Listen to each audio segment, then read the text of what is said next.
ഈ അസ്തമയത്തിൽ എനിക്ക് നിരാശയില്ല. നാളെയുടെ ഉദയത്തിലാണ് എൻ്റെ പ്രതീക്ഷ. കൊല്ലാം, പക്ഷേ തോൽപ്പിക്കാൻ കഴിയില്ല. കാലം ഒരു കറുത്തിരുണ്ട കാടായിരുന്നപ്പോൾ ചരിത്രത്തിൽ ഒരു ചുവന്ന കൊടുങ്കാറ്റ് വീശിയിരുന്നു. ആ കാറ്റ് ക്യൂബയും ബൊളീവിയയും ലാറ്റിൻ അമേരിക്കയും കടന്ന് ലോകവിപ്ലവത്തിന്റെ പ്രതീകമായി മാറി.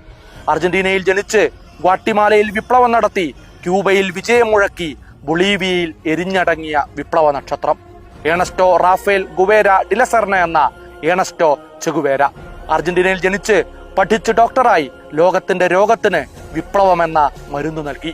കണ്ണിൽ അണയാത്ത വിപ്ലവ വീര്യവുമായി ചുണ്ടിൽ നിഗൂഢമായ ഒരു പുഞ്ചിരി ഒളിപ്പിച്ച് ചുവന്ന നക്ഷത്ര ചിഹ്നമുള്ള തൊപ്പി ധരിച്ച് സിഗാർ വലിക്കുന്ന താടിക്കാരൻ ലോകവിപ്ലവത്തിന്റെ അടയാളമായി മാറിയത് യാദൃശ്ചികതയല്ല. ഉയരാൻ മടിക്കുന്ന കൈയും പറയാൻ മടിക്കുന്ന നാവും അടിമത്തത്തിൻ്റെതാണെന്ന് അയാൾ പ്രഖ്യാപിച്ചു. വിയർപ്പ് തുന്നിയിട്ട കുപ്പായം, അതിൽ നിറങ്ങൾ മങ്ങുകില്ല കട്ടായം. വാക്കുകൾ എത്തും മുമ്പേ അത് പ്രയോഗത്തിലെത്തിച്ച പോരാളി.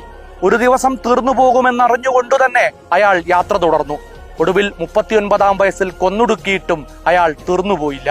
കൊല്ലപ്പെട്ട ചെ ജീവിച്ചിരുന്ന ചെയേക്കാൾ ആവേശവും വീര്യവുമായി മാറി.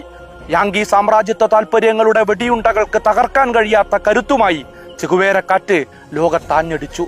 ചെ എന്ന പേര് വിപ്ലവത്തിന് തീയൂതാൻ തുടങ്ങിയിട്ട് 58 വർഷം.